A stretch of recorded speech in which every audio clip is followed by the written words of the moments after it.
dangerous laws, they are actually based on Tanakh, that they're based on Tanakh, and that they're not really bad laws, Okay, so let me divide that into three sections. Are they based on Tanakh? Are they bad laws in themselves? And are they dangerous? So, no, they're not based directly on Tanakh, because the Talmudic rabbis derive them from Genesis 2 and Genesis 9, and you can't get the 7 laws of Noah directly from that. You can get some, like prohibition of murder in Genesis 9:6, but number one, they're not directly based on Tanakh. They are, in terms of drawing them from those texts, they're based on rabbinic interpretation. And the rabbis say so. It's rabbinic exegesis. That's number one. Number two, as far as them being bad laws, if we understand idolatry the way you and I would as followers of Jesus, then we agree that idolatry is prohibited. In other words, we would affirm all of those 7 principles, that it's wrong to commit idolatry or to blaspheme, it's wrong to murder, steal, commit adultery, we should establish courts of justice, we shouldn't eat the flesh of a living animal. We'd all agree that those things are good. Do I believe that we're supposed to preach those to the world? No, of course not. We're supposed to preach Jesus to the world. Do I believe that God gave those to the nations, and if the nations live by those, they're righteous? No, no one's righteous outside of the gospel. So in terms of whether what they say is true, yeah, those 7 principles I agree with. I think any Christian would. As to whether we should be preaching them to the nations or God gave them to the nations, no to both of those. And here's where I think we have our biggest difference as to whether they're dangerous. I see them in terms of legal application as simply Jewish theory and Jewish discussion, as in terms of anything binding. Jews believe that God will judge the nations based on the Noahide laws and things like that. But as far as implementation, as far as the possibility that they could become law and that the death penalty would be practiced, I don't see a danger in that at all. The understanding that I have, and as I've researched it and interacted with Orthodox rabbis as well, is that in the Messianic era, so what a Jew would believe that the Messiah would bring the nation of Israel into obedience to the law and destroy the wicked and establish universal peace on the earth, rebuild the temple, regather the exiles and all of that, that during that time that all of God's laws would be enforced. So according to the rabbinic understanding, at that time, if a Gentile worshipped an idol, they'd be put to death. If a Jew didn't observe the Sabbath, they'd be put to death. But since that era is never going to happen, in other words, the rabbinic view of coming of the Messiah is never going to happen, it's going to be Jesus who returns, I don't see it as any possible danger in terms of being enforced. So we get into the meaning and whether Noahide laws see Christians as idolaters or not, and would they then be subject to a potential death penalty. But I see it all as legal theory as far as actual enforcement, because the Messianic era is not here as per rabbinic understanding. Well, I think that they are actually saying we are already in Messianic era. That's what I think they are actually propagating, that we are at the very beginning of Messianic era, and that the infrastructure is being prepared for the Noahide laws to be enforced. They are preaching and proselyting them very heavily. They actually have it as a mitzvot right now. As you are aware, they're re-signing the Noahide laws in the White House every year with the 10 Chabad rabbis next to our president. And I don't know if you ever looked at a public law 10214 yourself. Did you ever read it?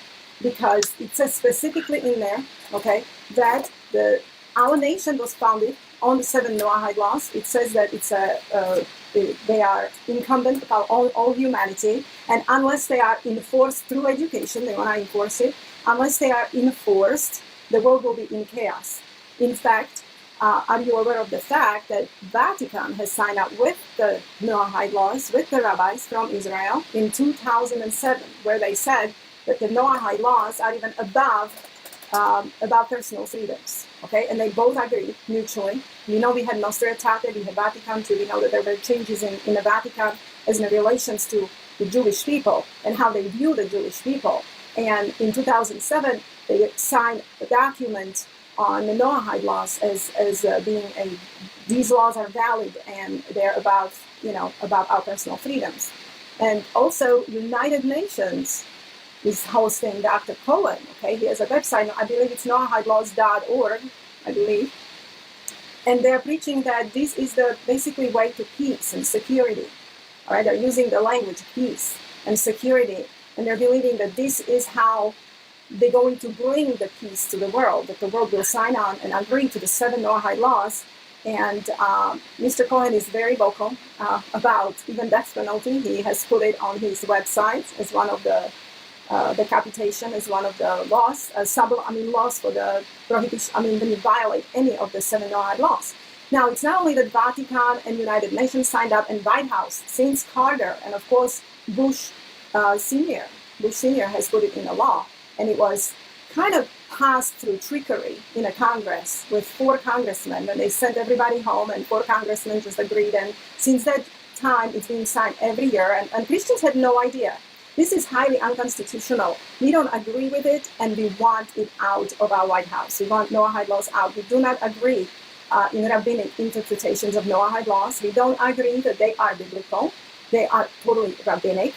They might sound very innocent, and you can pick from Tanakh, this law here, this law here, this law here, but the problem is with rabbinic interpretation of the laws. And the problem is that White House, Vatican, United Nations is giving power to the rabbis, authority to the rabbis to interpret the Noahide laws and what the sub-laws are and what the punishments are. So we have a problem as Christians with all of these facts that I have mentioned to you here.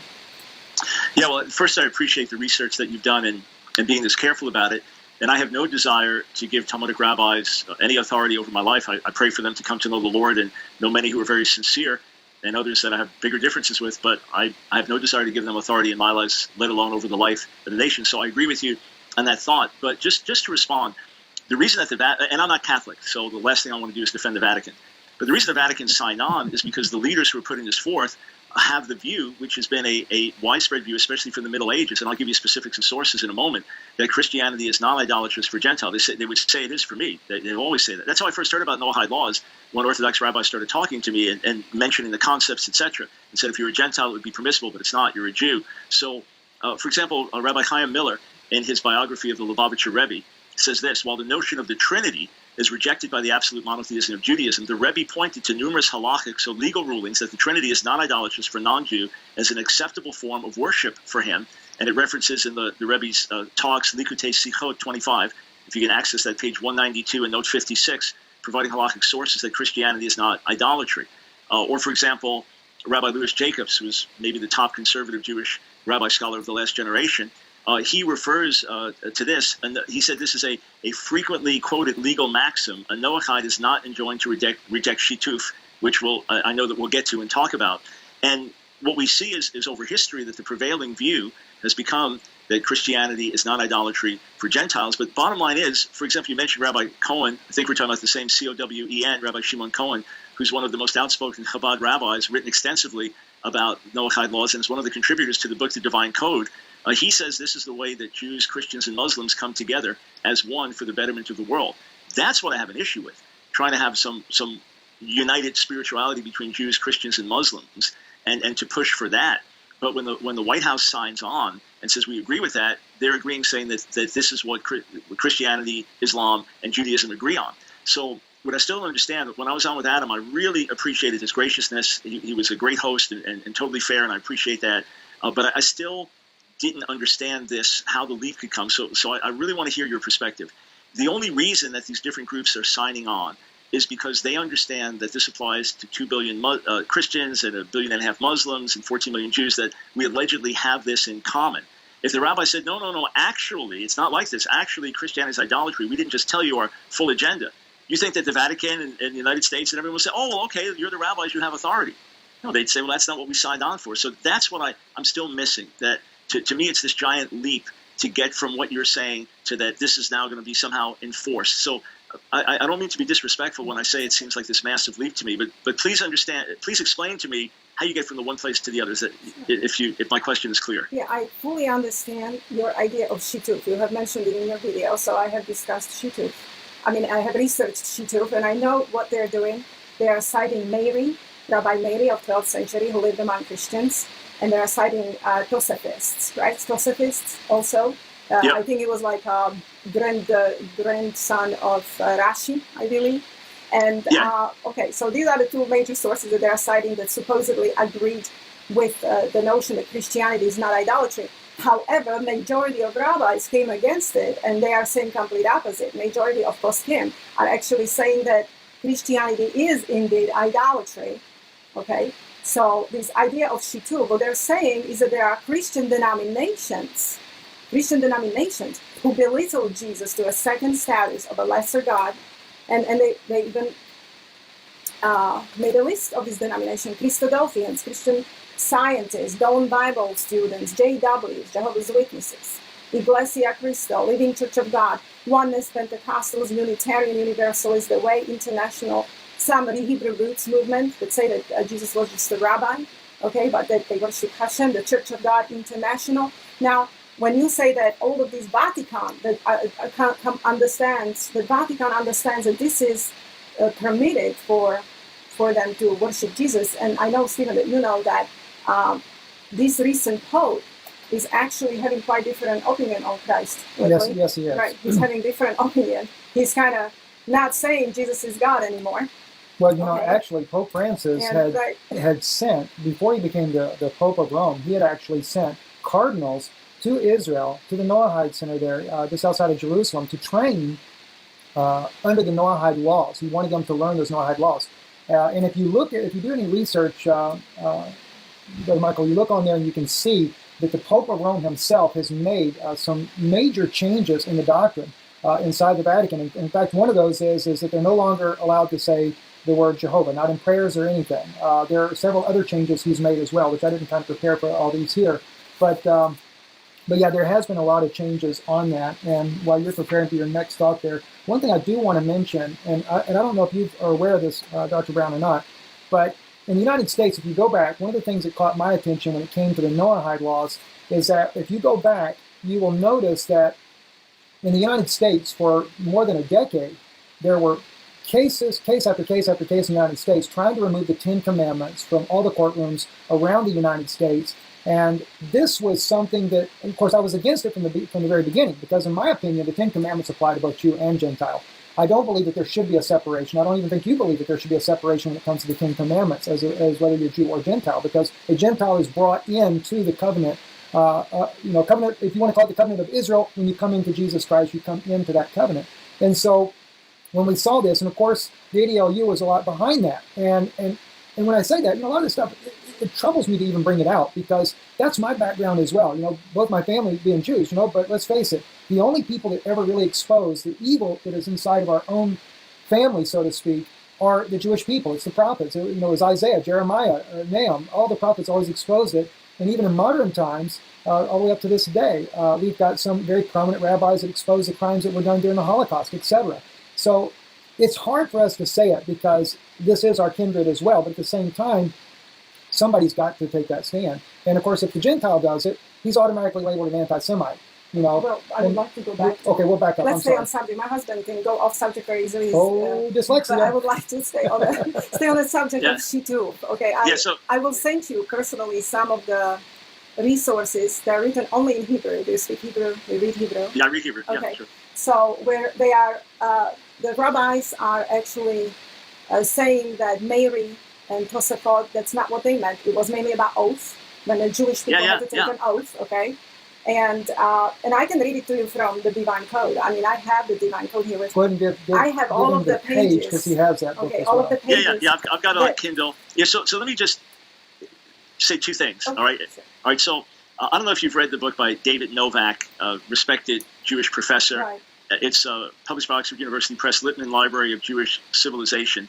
And here's what he says about Shituf. So that's the question of participation, and is it okay to believe in intermediary agents like the saints, as long as you believe that there's one creator? So this is what he, and this is one of the more comprehensive studies, analyses, legally and philosophically, of the laws of Noah, so-called Noahide laws. And he says, as halakha developed, Shituf and Shutfut were used interchangeably, so again, related but slightly different concepts. Whereas Rabbeinu Tam actually acknowledged only the validity of the veneration of saints by Christians, his concept of Shutfut lost its original specific meaning and came to be identified with Shituf. By extension, then, it was used as a Jewish legitimization of Trinitarian Christianity for Christians. Ashkenazi authorities, as a result, who consider themselves in the tradition of Rabbeinu Tam, reinterpreted his own reinterpretation of the Amoraic statement concerning Gentiles, the Talmudic statement. It will also be recalled that the Amoraic statement was a reinterpretation of an earlier Tanaitic statement. So the early rabbinic sources, we have now seen 4 stages in the development of the halakha, and he explains how everything shifted. The effect of this 4th and final development of the law was to consider pure idolatry to be, at least in the Christian West, a thing of the past. And he goes on to explain that. So again, I can cite source after source that would say the majority view it as non-idolatrous. But even if you were right and the majority viewed Christianity as idolatrous for Gentiles, even if you were right on that, okay, the ones that are making the public statements, like here's Rabbi Shimon Cohen, so Chabad rabbi, a director of the Institute for Judaism and Civilization, and one of the contributors to the Divine Code, all right, in an article by Arthur Goldberg, another contributor to the Divine Code, they put out a statement with Professor Tracy Rowland, appointed by the Pope to the International Theological Commission, and the Dean at University of Melbourne, and Ismail al-Barak, chair of Islamic Studies, quote, the common values making up the shared ethic are found in the Abrahamic stem of the world religions, Judaism, Christianity, and Islam. So not Jehovah's Witnesses or Christadelphians or fringes in the Hebrew Roots movement. So all I'm saying is that the ones that are putting this forward and getting this united front to stand with it, and the United States to say, sure, we'll put this in a document, an educational document, and sign on to it, they are saying it as if Christianity is not idolatrous. Here's what I don't get, and this is the second thing to go back to my question. I still don't see how, if they ended up saying, well, actually, we believe Christianity is idolatrous, who's going to start putting people to death? Is the United States going to say, oh, okay, then I guess just start putting us to death, Senator Pompeo and Vice President Pence and Senator Ted Cruz and all the Christians. That's what I'm not getting. Okay. Where is the actual danger? Even just focus here in America. Right. We are not saying it's going to happen under this presidency, or this is going to happen right now or next year or maybe 5 years. What we are saying is that Christians in general, okay, they are taught, because I believe that there is a big Judaizing of Christians right now, and it's pre-planned, and it's an agenda. Okay, a lot of Christians are leaving Christianity, and they are kind of accepting the Jewish ways, Judaism, and even the Noahidism is growing in enormous numbers right now due to proselyting of rabbis. Now, every time somebody becomes a Noahide, interestingly, it's 99.99% of ex-Christians, none of evangelicals, none of them believe Jesus Christ being God anymore. Mm-hmm. And most of them stop believing that they are, that he's even the Messiah.